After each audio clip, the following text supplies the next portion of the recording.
comment tu t'appelles, si je peux te tutoyer? Je m'appelle Tom. Tom, enchanté Tom. Du coup, qu'est-ce que tu fais dans la vie, Tom? Je travaille dans un cabinet d'avocats, je suis responsable hôte et d'accueil. Je m'occupe de toute la partie recevoir les clients, la vie du cabinet, etc. Ok, d'accord. Et tu fais ça depuis combien de temps? C'est tout récent parce que c'est quelque chose de provisoire justement entre un projet d'entrepreneuriat. Ok, d'accord. Je suis tombé sur la personne idéale. Ok, donc comme projet en entrepreneuriat, qu'est-ce que tu... Ouvrir ma deuxième boutique de fleurs parce que je suis fleuriste. J'ai ouvert ma première boutique quand j'avais 18 ans à Paris avec un associé, un business angel. Et la boutique a très bien fonctionné. La collaboration avec mon associé un peu moins. On n'était plus sur les mêmes longueurs d'onde au fil du temps qui a passé. Du coup, on a décidé d'un commun accord de se séparer et je lui ai cédé mes parts de la société contre un échange financier intéressant. Ok.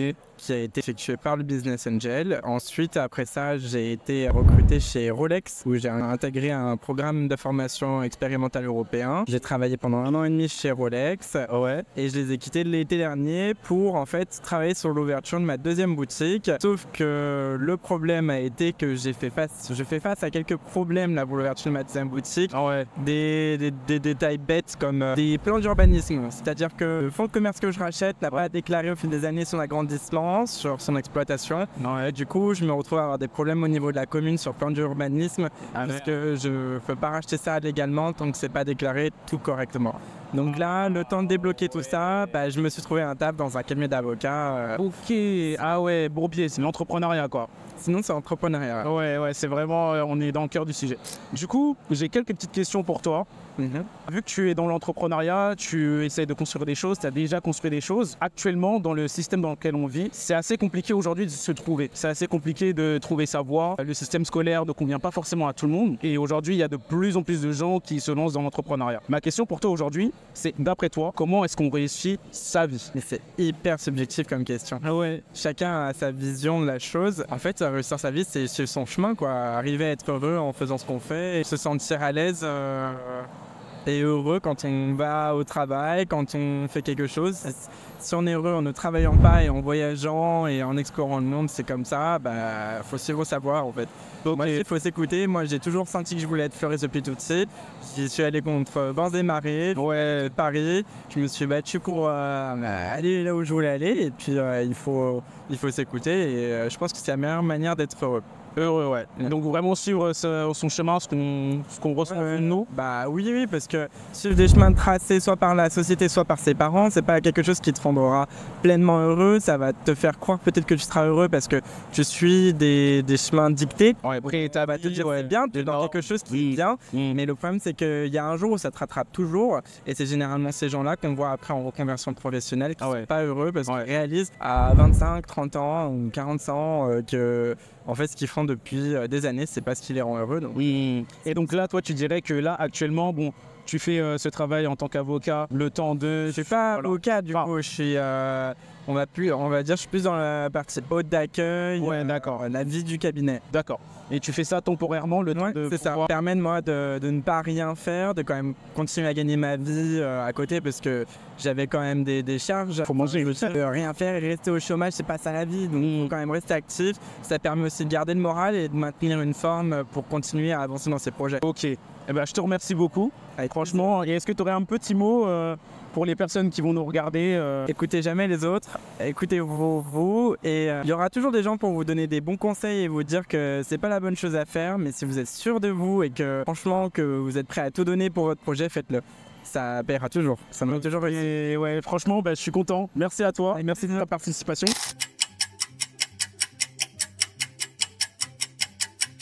Est-ce que tu peux te présenter rapidement et dire un peu ce que tu fais dans la vie? Ok, alors moi c'est Grace. Je suis étudiante. Et toi, c'est comment? Moi, c'est Johan. Oh, j'aime bien.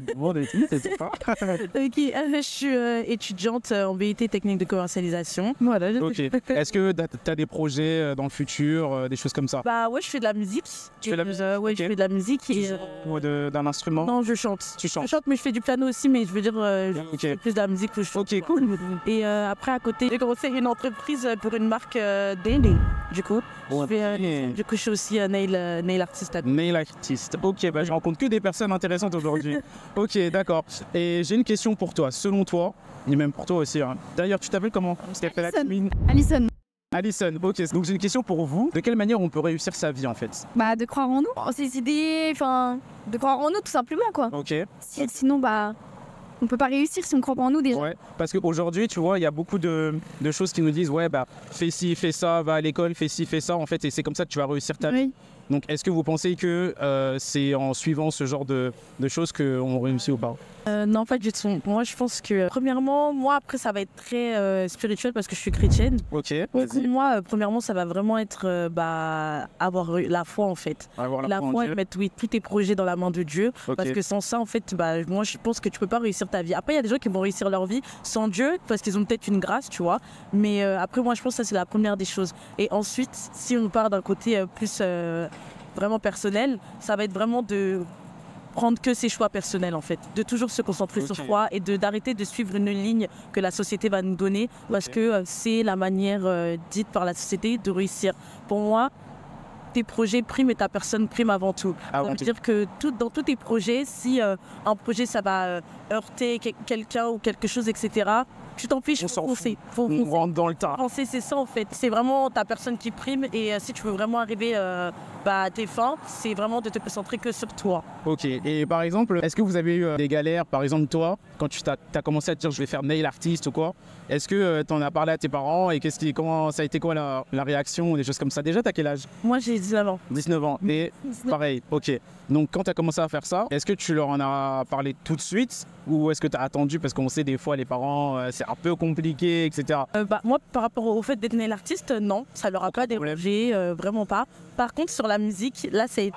la musique, c'est toujours un peu compliqué. Ouais, là ça a été beaucoup plus compliqué parce que pour eux c'était pas un projet qui pouvait aboutir, enfin que ça allait pas me faire manger à la fin du mois, etc. Ouais. Et que du coup ils étaient vraiment concentre-toi sur tes études et puis vu que faire les ongles ça me rapportait de l'argent, ils étaient plus en mode c'est bien, au moins t'as ton petit boulot pour te faire de l'argent, mais sinon la musique non, genre la musique ça va pas te servir à grand chose. Du coup c'est vrai que sur ça je sais que je suis pas vraiment soutenue plus par mon père, on va dire. Je suis pas vraiment soutenue par mon père, mais après sinon pour mes autres projets je suis plutôt soutenue par mes parents. Ok, et toi Alison, t'as des projets? Reprendre l'entreprise familiale. Ah ouais, quoi? Dans les fruits et légumes. Dans les fruits et légumes? Ouais. Ok, d'accord. Et ça, t'as toujours su que tu voulais là? Oui. Ouais. C'est une évidence pour toi? Oui. Ok, et qu'est-ce qui te plaît là-dedans? La vente, le fait que ce partage avec le monde entier Ouais. par rapport aux fruits. Ouais, c'est vrai, on dit c'est un truc Donc, faux. non, mais c'est bien, c'est intéressant. Ouais, même le contact avec les gens, tout ça, t'aimes bien? Ouais. Ouais, ok. Et j'ai une autre question. Pour vous, c'est quoi l'argent? Ça représente quoi? Le malheur des hommes. Le malheur des hommes? Ouais. Ah ouais, Malheur là on des a une réponse, franchement. Ouais, parce que l'argent ça divise, l'argent ça détruit, l'argent c'est quelque chose qui a été créé par les hommes. Du coup, pour moi ça a eu un contrôle sur l'homme. Et techniquement c'est vrai, aujourd'hui t'as un contrôle sur toi, t'as pas d'argent, t'es triste, t'as de l'argent, t'es heureux. Ouais. Voilà, parce que pour moi, les gens qui vont dire ouais non l'argent ça fait pas le bonheur, c'est faux. C'est faux. L'argent ça fait le bonheur, moi c'est de Ici Nana, elle va c'est ça en fait, demain on me donne 10 000 euros, tous mes problèmes ils s'effacent. Ah ouais, t'as déjà des problèmes à 19 ans toi. Oui. Ah ok. Vraiment tous mes problèmes ils s'effacent, du coup c'est ça en fait, l'argent c'est à double tranchant. Quand on a t'es heureux, quand on n'a pas t'es triste. Après il y en a qui diront non j'ai pas d'argent, etc. En fait c'est un mindset que certains ont dans la tête, le fait que l'argent ça va pas, ils savent vivre sans argent, mais dans la majorité, dans le monde dans lequel on vit, l'argent c'est le malheur des hommes. Le malheur et le bonheur. L'argent c'est le malheur des hommes. Oui, et le bonheur des certains. Ok. Et dernière question. Est-ce que vous échangeriez 10 ans de votre vie pour devenir riche, belle et célèbre? 10 ans. Non, genre 10 ans en moins. Genre t'échanges 10 ans, donc on te retire 10 ans. Oh mais grave. Oh, ah ouais? Sur Netflix. Ah non, c'est un film sur Netflix. C'est pas un dessin justement. Ah ouais? Tous les deux, grave, direct. Ah mais oui, parce que moi déjà, franchement, sincèrement, moi je trouve que vivre longtemps ça sert à rien. Sincèrement, moi je pense à 50 ans j'en aurais déjà marre. À 50 ans, vraiment, je pense à 50 ans j'en aurais déjà marre parce que à partir il y a un certain moment dans la vie où tu vas juste devenir un fardeau pour ta famille ou tes futurs enfants ou nanani nanana. Moi je trouve que à partir d'un certain moment, ça sert à rien. Autant parce quitter. Autant partir. Ça sert à rien parce qu'on peut plus rien faire. Parce que moi, j'ai travaillé dans une maison de retraite. Ah ouais. Tu vois. Du coup, ça veut dire que moi, j'ai un rapport particulier à la mort et la vieillesse. Moi, c'est un truc qui m'a toujours. Ça m'a jamais choqué. En fait, ça m'a jamais.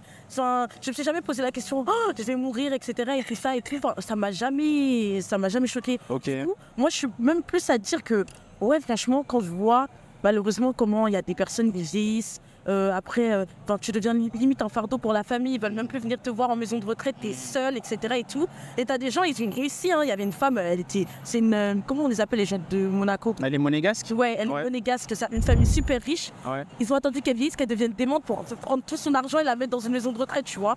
Et moi, je trouve que si, imaginons demain, je réussis ma vie. Et au final, mes enfants, ils me traitent comme ça. Et ça sert à quoi de vivre? Genre, je suis là, je suis dans une maison de retraite, je suis démente, on s'occupe de moi, on change les couches. Enfin, ça sert à rien. Donc, moi, les 10 ans, je prenais même 20, 30. Wow, sérieux?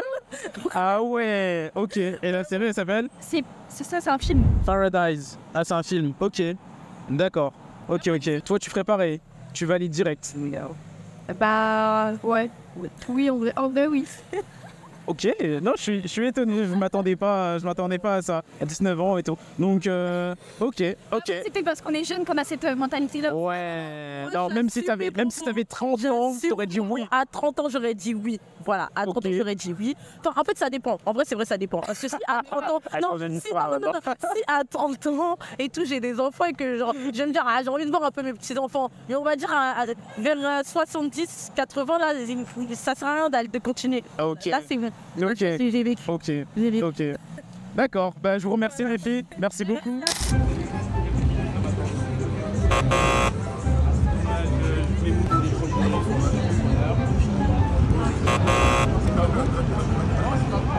Est-ce que vous pouvez déjà un peu vous présenter rapidement et dire juste ce que vous faites dans la vie? Première question. Je m'appelle Vic, je fais pas grand chose dans ma vie, je fais un petit BTS. Et ensuite, voilà, je n'ai pas encore de projet pour la suite. Ok. Moi, je m'appelle Ziad, je suis mécanicien. Mécanicien. Ok. Première question pour vous, les gars. Que pensez-vous en fait actuellement? Comment on fait pour réussir sa vie? D'après vous. C'est une question un peu profonde et tout. Là, il faut se poser et tout en mode. Mais d'après vous, parce que vous savez, aujourd'hui, on entend quand on va à l'école et tout, on entend beaucoup. Ouais, alors il faut travailler pendant 40 ans, suivre telles études et ensuite tu auras réussi ta vie, la maison, les enfants, les chiens, etc. Est-ce que c'est quelque chose qui vous fit dans votre mindset, dans votre état d'esprit, ou est-ce que vous pensez totalement différent? Ouais, je pense plutôt que ça dépend de chacun. Après moi, oui, cette puis on va dire standardisé, c'est pas vraiment mon truc. Ouais. Mais moi, je pense juste que réussir, après, c'est quoi réussir? Ouais. C'est ça la question. C'est ça la question. Comment on fait pour réussir sa vie? Donc c'est pas la vie, c'est sa vie. Moi, je pense qu'il faudrait faire déjà quelque chose qu'on aime. Faire quelque chose qu'on aime, Ok. et s'y met à 100% dessus. C'est juste ça. Parce qu'après, si on fait quelque chose qu'on aime, on ne prend pas comme un travail. Ok. Du coup, forcément, derrière, on a un peu plus la mentale pour réussir ces projets. Ok. Et toi, qu'est-ce que t'en penses? Comment on fait? Moi, j'irais un peu la même chose. En soi, réussir sa vie, en soi, c'est heureux du coup. Ouais. C'est ça. Ouais. Et du coup, le bonheur, on va dire, ça dépend du point de vue de la personne. Comme il a dit déjà de 1, il faut aimer ce qu'on fait, il faut aimer ce qu'on fait. Après, il y en a qui ne voient pas que par le travail, ils voient aussi par la famille. On va dire, leur point de vue, c'est se poser, avoir une femme.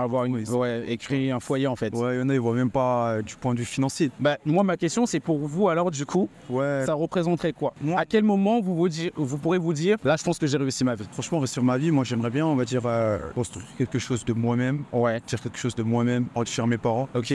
Gros point. Et voilà, stabilité financière surtout. La stabilité financière, c'est fait. Ok. Et toi, si tu devais dire comment, en fait, à quel moment tu pourras dire j'ai réussi? Ça serait pareil, donc créer quelque chose de moi-même, être plutôt patron en fait. Voilà, parce que je ne compte pas finir salarié. Ok. Ouais. Tu peux pas. Des business, avoir une stabilité financière, Ouais. ma famille, mes amis, pour avoir la liberté déjà de voyager, d'aller où je veux, quand je veux. Ah, ok.